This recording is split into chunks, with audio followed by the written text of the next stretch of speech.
Oi pessoal, professor Zépica aqui. Hoje a gente vai conversar sobre mais um capítulo do livro Nem Preto Nem Branco, muito pelo contrário, da professora doutora Lilia Schwartz, capítulo Cultura Jurídica, Raça como Silêncio e como Afirmação. Então vem comigo.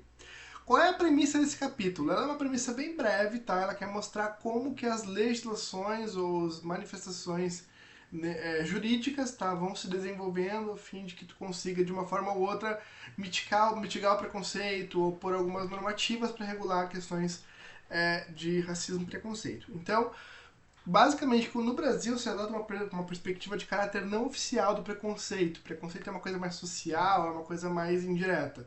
Já em outros países, aí a nível de exemplos, a gente tem o apartheid africano, né? O preconceito é institucionalizado. E também ali na década de 50, mais ou menos, nos Estados Unidos, a gente tem ali o pré-Martin Luther King, aquele preconceito bem específico, bem definido, né? Os lugares onde os pretos sentam e os brancos tomam água. Então, assim, é um preconceito institucional. No Brasil, vai se tentar se desenhar uma universalidade taxativa, né? Ah, não há diferenciação por raça no Brasil.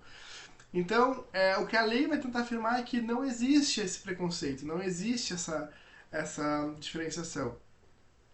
Fazendo isso, ela acaba colocando isso não como um sinônimo de inexistência, ela acaba colocando como um silêncio a partir de um racismo, de um preconceito que efetivamente existia. Então a lei ela silencia o racismo e o preconceito, mas ela não necessariamente resolve, né, a questão. Então o racismo ele passa por três aspectos até chegarmos aqui, né? Aquele primeiro o racismo científico, né, lá do final ali do século XIX, né, e passando por um racismo biológico também, entrando aí esse início do século XX, ele vai tomar uma perspectiva nova ali na segunda metade do século XX, na década de 50 mais ou menos, que é o racismo dos costumes, o racismo social, que é o que a gente vem falando a partir dos capítulos anteriores. Então, um marco para isso é em 1951 a promulgada a Lei Afonso Arinos, que é uma lei que basicamente ela se propõe a punir preconceitos raciais. Ela é completamente inefetiva, porque não há nenhuma regulamentação e ninguém consegue colocar ali atos efetivos de punição. Porém, ela é importante porque ela reconhece a existência do preconceito que estava ali silenciado. Então, se há necessidade de ter uma lei que puna o preconceito, então esse preconceito existe. E a partir dessa lei, outras questões vão sendo desenvolvidas. Claro que a gente tem um período bem silenciado com relação a isso, a partir de 64, né, com o regime militar, e a gente vai retomar essa discussão de uma forma mais forte, mais incisiva, a partir da Constituição de 88, quando a Constituição vai dizer que todos somos iguais perante a lei, né, inclusive com relação à raça. Quando isso é feito, então a gente coloca ali o critério de novo em cima da mesa e voltamos a discutir. Então, a lei de 80, a lei de 89, a lei 77 de 89, ela coloca o racismo como um crime inafiançável. E esse crime ele vai ser configurado a partir ou de um flagrante, então se alguém, um policial, alguém ver um crime de racismo, é um crime inafiançável, vai preso na hora, ou a partir da testemunha, tá? Então eu acho que é importante a gente destacar que temos dois lugares, dois locos, né, de perceber esse crime. Claro que a gente sabe que ainda tem uma lacuna gigantesca, isso aí efetivamente tem seus problemas, mas a gente tem aí um avanço.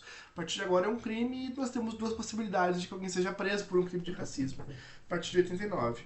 Só que como não vai ter grandes mecanismos concretos de regulamentação, acaba que esse crime de racismo vira quase um crime de injúria, né? Então fica quase uma coisa assim, uma troca de ofensas a partir disso. Mas a gente tem esse avanço, tá? Em 95, no governo do Fernando Henrique Cardoso, vai ter ali o centenário do Zumbi. E aí, em comemoração ou em homenagem a isso, né, a tentativa vai ser de criar um grupo de trabalho que discutam aí algumas questões de preconceito, de racismo. Só que as ações que esse grupo chega são muito abstratas, né, elas não são efetivas. Então fica quase como uma homenagem sócio-histórica ao centenário, mas nada muito pontual. Em 2001, a gente tem uma conferência mundial onde vão se discutir a inclusão de cotas em espaços, tanto de acesso para trabalho quanto para acesso à educação. E aí, então, no Brasil começa essa discussão de inclusão de cotas para alguns ministérios, né, e também para universidades estaduais. A questão da Universidade Federal vai vir depois, tá? Em 2004, aí sim, no governo Lula, no primeiro governo Lula, a gente vai ter a primeira questão. a inclusão da disciplina de História e Cultura Afro-Brasileira e Africana, tanto na escola quanto também no ensino superior das licenciaturas. Então os professores começam a estudar isso porque eles vão dar essa disciplina futuramente, né? E vão trabalhar com esse tema de forma transversal. Mas na licenciatura em História, por exemplo, é uma disciplina, tá lá, não tem como não fazê-la, tá?